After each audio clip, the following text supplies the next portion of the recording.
राधे राधे दोस्तों, मैं मयूरी आपका अपने चैनल पर स्वागत करती हूँ और आशा करती हूँ कि आप सभी स्वस्थ होंगे, मस्त होंगे और बहुत खुश होंगे।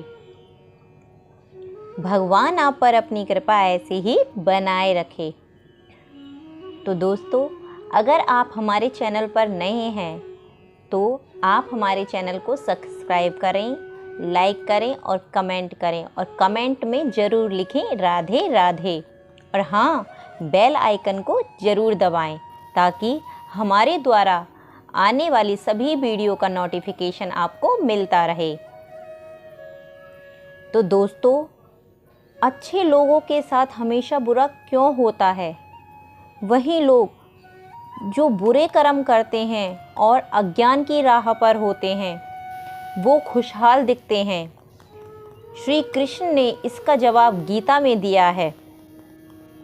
आपने कभी महसूस किया होगा कि जो लोग अच्छे कर्म करते हैं वे हमेशा परेशान रहते हैं, वहीं जो बुरे कर्म करते हैं वो खुशी से रह रहे होते हैं। अच्छे कर्म करने वाले लोग परेशान होते हैं कि आखिर उन्हें इतनी परीक्षा क्यों देनी पड़ रही है, जबकि जो अधर्म की राह में हैं वो खुश हैं और ज़िंदगी का लुत्फ़ उठा रहे हैं। अगर आपके मन में भी यह सवाल आया है तो आज हम आपको इसका जवाब देंगे। ये जवाब वो है जो भगवत गीता में लिखा है और श्री कृष्ण ने अर्जुन को दिया था। भगवत गीता में वर्णित कथा के अनुसार जब भी अर्जुन के मन में कोई दुविधा होती थी तो वो श्री कृष्ण के पास पहुंच जाते थे। एक बार की बात है, अर्जुन भगवान श्री कृष्ण के समीप आकर कहा कि वो दुविधा में हैं और इसका जवाब वो श्री कृष्ण से चाहते हैं। श्री कृष्ण ने पूछा कि क्या सवाल है? अर्जुन ने कहा, मुझे ये जानना है कि अच्छे लोगों के साथ हमेशा बुरा ही क्यों होता है, वहीं बुरे लोग खुशहाल दिखते हैं। अर्जुन के मुंह से ऐसी बातें सुनकर श्री कृष्ण मुस्कुराए और कहा, मनुष्य जैसा सोचता है और महसूस करता है वैसा कुछ नहीं होता, बल्कि अज्ञानता की वजह से वो सच्चाई नहीं समझ पाता। अर्जुन उनकी ये बात समझ नहीं पाए। इसके बाद श्री कृष्ण ने कहा, क्या आप वो जानते हैं? श्री कृष्ण ने अर्जुन से कहा, पार्थ, मैं तुम्हें एक कथा सुनाता हूँ। उसे सुनकर तुम समझ जाओगे कि हर प्राणी को उसके कर्म के हिसाब से ही फल मिलता है। प्रकृति हर किसी को अपनी राह चुनने का मौका देती है। अब वो मनुष्य की इच्छा पर निर्भर करता है कि उसे धर्म की राह चुननी है या अधर्म की। कथा शुरू करते हुए श्री कृष्ण ने कहा, एक नगर में दो पुरुष रहा करते थे। एक पुरुष व्यापारी था जिसके जीवन में धर्म की बहुत महत्ता थी। वो पूजा पाठ में यकीन करता था। वो हर रोज़ मंदिर जाता और दान धर्म भी करता था और हर रोज़ भगवान की पूजा करता था। वहीं दूसरा पुरुष बिल्कुल विपरीत था। वो हर रोज़ मंदिर तो जाता था लेकिन पूजा करने नहीं, बल्कि मंदिर के बाहर से जूते चप्पल चुराने। उसे दान और धर्म से कोई लेना देना नहीं था। समय बीतता गया और एक दिन बहुत जोर की बारिश हो रही थी।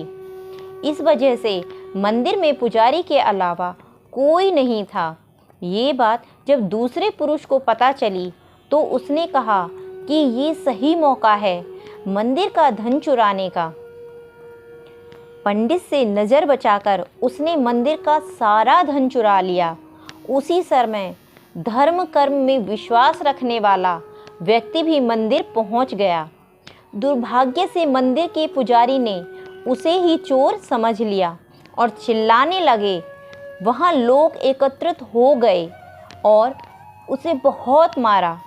किसी तरह वो बचते बचाते वहाँ से निकला तो दुर्भाग्य ने उसका साथ वहाँ भी नहीं छोड़ा। मंदिर के बाहर वो एक गाड़ी से टकरा गया और घायल हो गया। फिर वो व्यापारी लंगड़ाते हुए घर जाने लगा तो रास्ते में उसकी मुलाकात उस पुरुष से हुई जिसने मंदिर से धन चुराया था। उसने कहा, आज तो मेरी किस्मत चमक गई, एक साथ इतना सारा धन मिल गया। ये सब कुछ देखकर उसे बहुत बुरा लगा। उसने अपने घर से भगवान की सारी तस्वीर निकाल दी। कुछ सालों बाद दोनों पुरुषों की मृत्यु हो गई। मरने के बाद जब दोनों यमराज की सभा में पहुँचे और भले पुरुष ने दूसरे व्यक्ति को देखा तो उसे बहुत गुस्सा आया। उसने क्रोधित होकर यमराज से पूछ ही लिया, मैं तो हमेशा अच्छे कर्म करता था, दान में विश्वास रखता था, उसके बदले जीवन भर मुझे अपमान और दर्द ही मिला, और इस व्यक्ति को नोटों से भरी पोटली, आखिर ऐसा भेदभाव क्यों? इस पर यमराज ने कहा, पुत्र, तुम गलत समझ रहे हो। जिस दिन तुम्हारी गाड़ी से टक्कर हुई थी वो दिन तुम्हारे जीवन का आखिरी दिन था, परंतु तुम्हारे अच्छे कर्मों की वजह से तुम्हारी मौत सिर्फ एक छोटी सी चोट में बदल गई। तुम इस दुष्ट व्यक्ति के बारे में जानना चाहते हो? दरअसल इसके भाग्य में राजयोग था, मगर इसके कुकर्मों और अधर्म की वजह से वो सिर्फ एक छोटी सी धन की पोटली में बदल गया। कथा सुनने के बाद श्री कृष्ण अर्जुन से कहते हैं कि पार्थ, क्या अब तुम्हें तुम्हारे सवालों का जवाब मिल गया? ऐसा सोचना कि भगवान तुम्हारे कर्मों को नज़रअंदाज कर रहे हैं, ये बिल्कुल भी सत्य नहीं है। भगवान हमें कब, क्या, किस रूप में दे रहा है, मनुष्यों को समझ नहीं आता, मगर आप अच्छे कर्म करते रहें तो भगवान की कृपा हमेशा बनी रहती है। इसलिए अपने अच्छे कर्मों को बदलना नहीं चाहिए, क्योंकि उसका फल हमें इसी जीवन में मिलता है। इसलिए मनुष्य का फर्ज है कि वे हमेशा अच्छे कर्म करते रहें, क्योंकि श्री कृष्ण ने गीता में भी बताया है कि किसी के द्वारा किया गया कर्म बेकार नहीं जाता, चाहे वो अच्छा हो या बुरा। तो प्रेम से कहते रहिए, राधे राधे।